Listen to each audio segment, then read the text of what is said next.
तो लॉर्ड फिर आज हम लोग अपना नेक्स्ट टॉपिक कर रहे हैं जो जो कि है bank reconciliation statement.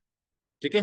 Bank reconciliation statement start करेंगे हम लोग कि बैंक रिकंसिलिएशन स्टेटमेंट क्या होता है और इसे कैसे मेंटेन किया जाता है अकाउंट्स। देखिएगा। तो पहले तो पहले हम इसका मीनिंग पढ़ते हैं कि आखिर बैंक रिकंसिलिएशन स्टेटमेंट होती क्या है। आप लोगों को पता है क्या होता है? नहीं सुना? देखिए, कभी ऐसा होता है क्या कि जैसे आपका बैंक में पैसा रखा है, आप अपने पास ये सोच के बैठे हो कि मेरे अकाउंट में पैसे रखे हैं 5,000, लेकिन अकाउंट में रखे 7,000। ऐसा हो सकता है? किसी पोजीशन पे हो सकता है ऐसा? कभी हो सकता है? आप बैठे हो कि सोच के 5,000 रुपये रखे होंगे, आप सोचो। क्योंकि आप जब आप देखो, जब आप बैंक में पैसा जमा करने के लिए जाते हो, मान लीजिए आप अपने अपने यहाँ पे भी एक रजिस्टर मेंटेन कर दो। जब पैसा जमा करा तब रिकॉर्ड करा, निकाला तो रिकॉर्ड करा। आपके पास भी एक हिसाब है, ठीक है ना, जिसे बोलते हैं हम कैश बुक। क्या बोलते हैं? जो हम अपने हिसाब से अपने अपने रिकॉर्ड रखते हैं। एक होती है पासबुक। पासबुक मतलब जो बैंक स्टेटमेंट। तो आपने अपने हिसाब में देखा कि मेरे पास बैंक में रखे होने चाहिए 5,000, लेकिन जब पासबुक आप लेकर आए और उसमें अपडेट करवा के लाए तो उस डेट पे पैसे दिख रहे 7,000 रुपये। ऐसा हो सकता है? हो सकता है। कब?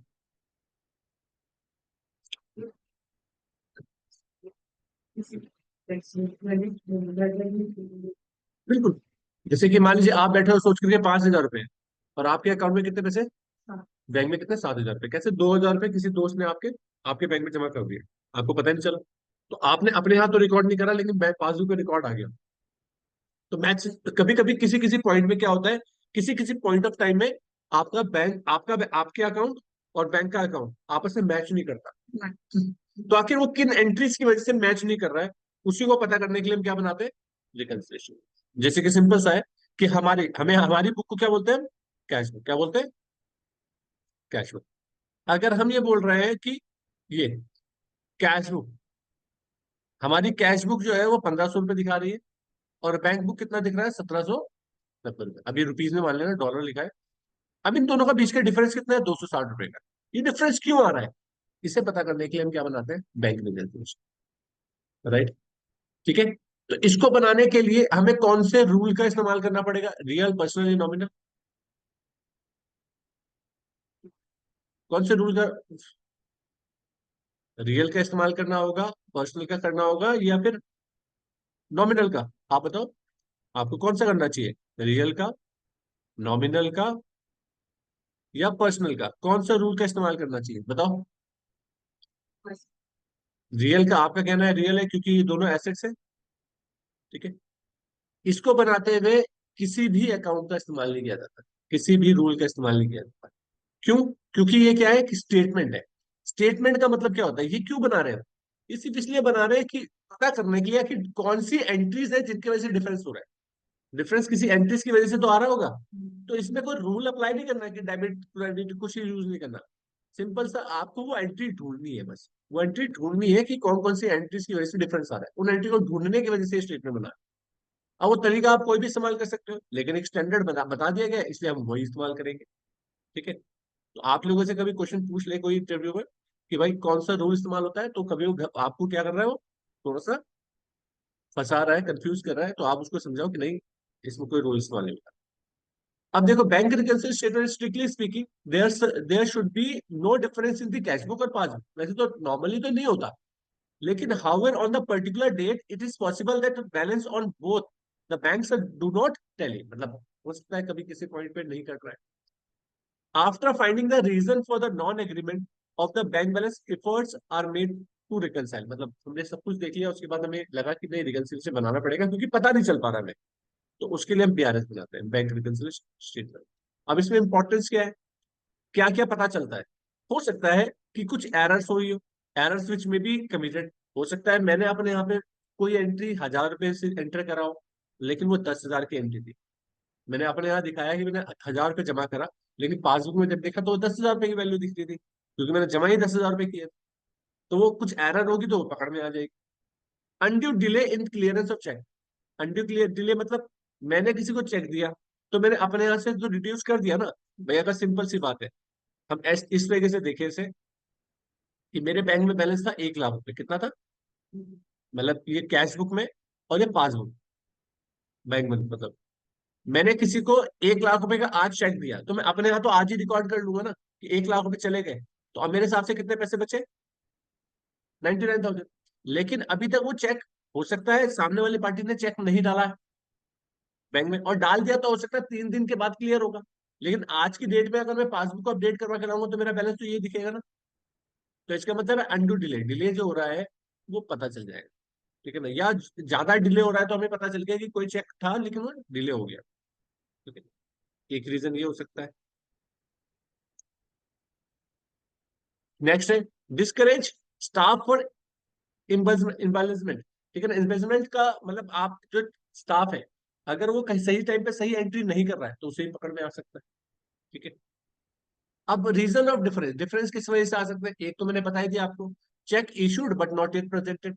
इसकी वजह क्या होती है, ये वजह क्या है, ये वजह वही है कि भाई आपके बुक में कितना बैलेंस दिख रहा है, 1,000 रुपए, पासबुक में कितना है, 1,000 रुपए, मतलब ये बैंक में है और ये हमारी बुक है, आर बुक।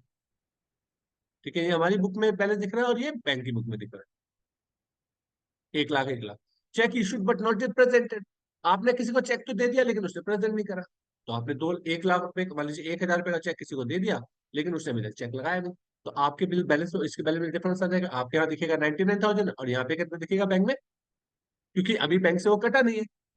दूसरा, cheque paid deposited into bank but not present, same चीज इसका ये उल्टा हो गया। उल्टा क्या हो गया कि आपको अब चेक मिला तो आपने इस पैसे को ऐड कर लिया, डिपॉजिट कर दिया आज की डेट में। तो आप अपने यहाँ रिकॉर्ड करके जाओगे कि मेरे पास 1 लाख 1 हजार रुपए आ गए। लेकिन वो जब बैंक में जमा करोगे तो हो सकता है डिपॉजिट तो कर दिया आपने, तो लेकिन वो अभी बैंक में नहीं, अभी आया नहीं, अपने अकाउंट में आपके आया नहीं है, तो उसी डेट में अगर बैंक बैलेंस देखोगे तो 1 लाख ही दिखेगा। तो डिफरेंस आ गया। करेक्ट है। हो सकता है वो चेक अभी आपने अपने यहाँ रिकॉर्ड कर लिया और आपके अपने पास ही रखा हुआ है, आपने बैंक में दिया नहीं, तब भी वही चीज। तो दोनों चीजें पेड दे दिया है, डिपॉजिट कर दिया, लेकिन अभी तक क्लियर नहीं हुआ या बैंक नहीं हुआ, इस वजह से डिफरेंस आ सकता है। और क्या आ सकते हैं वजह, और क्या वजह हो सकती है, देखो।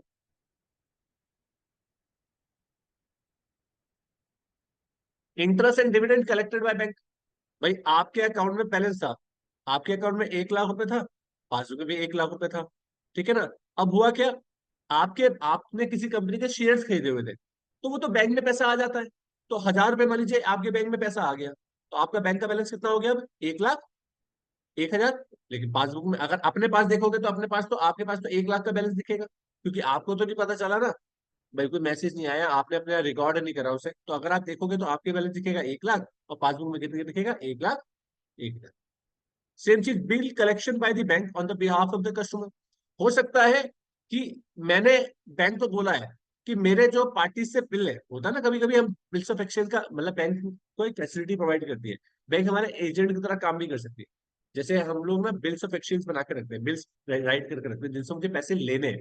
तो मैं बैंक को बोल देता हूँ कि सर आप ये रख लो अपने बिल, इसमें डेट डली है, इस डेट पे ना आप उनसे रिकवरी कर लेना। तो अब बैंक ने रिकवरी कर ली, तो रिकवरी करी तो मान लीजिए उन्होंने 5,000 पे मेरे अकाउंट में ऐड कर दिए, क्योंकि पैसे आ गए, लेकिन मेरे पास तो कोई इन्फॉर्मेशन नहीं आई अभी तक। मेरे पास तो तब आएगी जब मैं बैंक में अपडेट करा के लाऊंगा। तो तब उस दिन पे मैं देखूंगा बैलेंस, तो मेरा बैलेंस कितना दिखेगा, 1 लाख, और पासबुक का कितना दिखेगा, 1 लाख 5 हजार। तो ये वाला एरर हो सकती है। और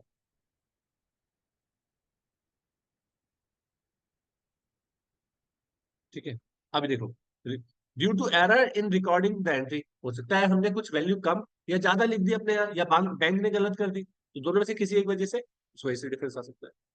अब इसमें बात करते हैं कैश बुक। कैश बुक, इसे बोलते हैं कैश बुक। कैश बुक तो समझ में आता होगा, कैश बुक मतलब सब अपने यहाँ, कैश बुक का मतलब यहाँ पे कैश से नहीं है। कैश बुक मतलब हमने लास्ट क्लास में पढ़ा, कैश बुक का मतलब बैंक कॉलम वाली। यहाँ पर अगर हम कैश बुक की बात कर रहे हैं तो बैंक कॉलम वाली, बैंक में पैसा आने जाने वाली।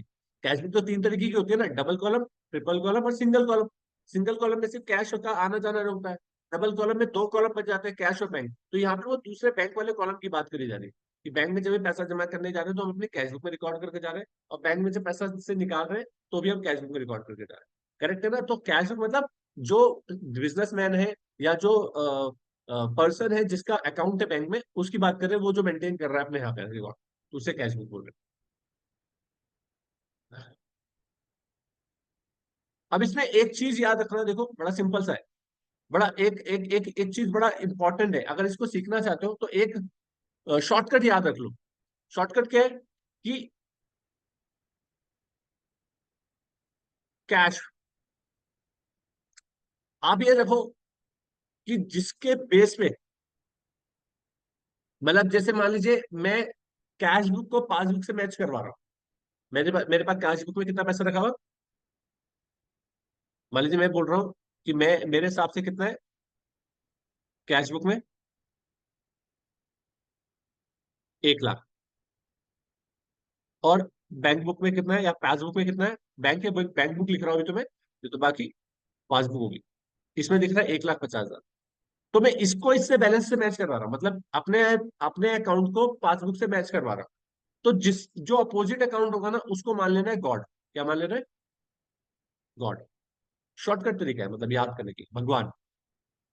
भगवान का मतलब क्या है? अगर आप कोई चीज, अगर आपको लग रहा है कोई चीज गलत है, लेकिन ऊपर वाले ने बोला है कि यार ये करना चाहिए, तो इसका मतलब हम वही तो करते हैं, क्योंकि वो हमेशा राइट है, हमेशा सही है, राइट, वो कभी भी गलत नहीं कर सकते। तो हमें अपोजिट साइड को क्या मानना है? भगवान। तो जो उसकी बुक्स में ट्रीटमेंट हुआ होगा, वही हमें अपनी बुक में ट्रीट, हमारे इस बैलेंस में ट्रीटमेंट कर देना है।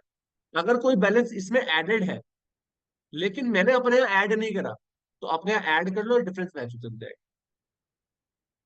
करेक्ट है ना? अगर इसने कोई बैलेंस एडेड नहीं करा हुआ और मैंने ऐड करा हुआ है, तो अपने पास से हटा लो। तो हमें किसके अकॉर्डिंगली चलना है? जिसके जो अपोजिट साइड में। अगर मान लीजिए तरीका ये हो कि मैं बैंक बुक को कैश बुक से मैच करा रहा हूं, तो अगर मैं बैंक बुक को किससे मैच करा रहा हूं, तो फिर किसको गॉड मानना है? कैश।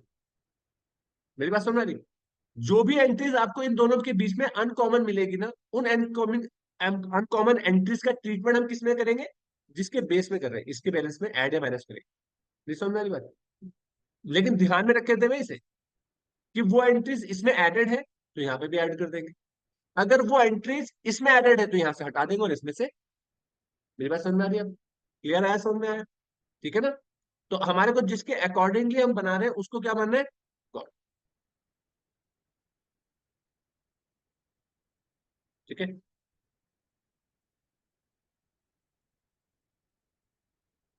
अब देखो नेक्स्ट।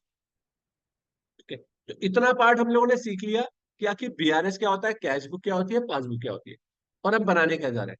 ठीक है, इसमें हम लोगों ने एक पॉइंट समझ लिया है, God never does wrong, so that exactly same as done. तो जिस जो भी उसमें हो रखा है, वैसे ही वही करना है। अगर वो हमारे अपोजिट लेजर में एडेड है कोई अमाउंट, तो हमें ऐड कर देनी है, नहीं तो फिर अपने पास से भी हटा देनी है, अगर वो एडेड नहीं है तो। ठीक है, इंसान ऑलवेज भी मिस्टेक, इंसान तो मिस्टेक करता ही है ना, तो उसको हम ठीक करेंगे। तो ये हमारा पार्ट था। अब इसके बाद इस नेक्स्ट पार्ट में हम ये सीखते हैं कि आखिर बीआरएस कैसे बनाते हैं। ठीक है।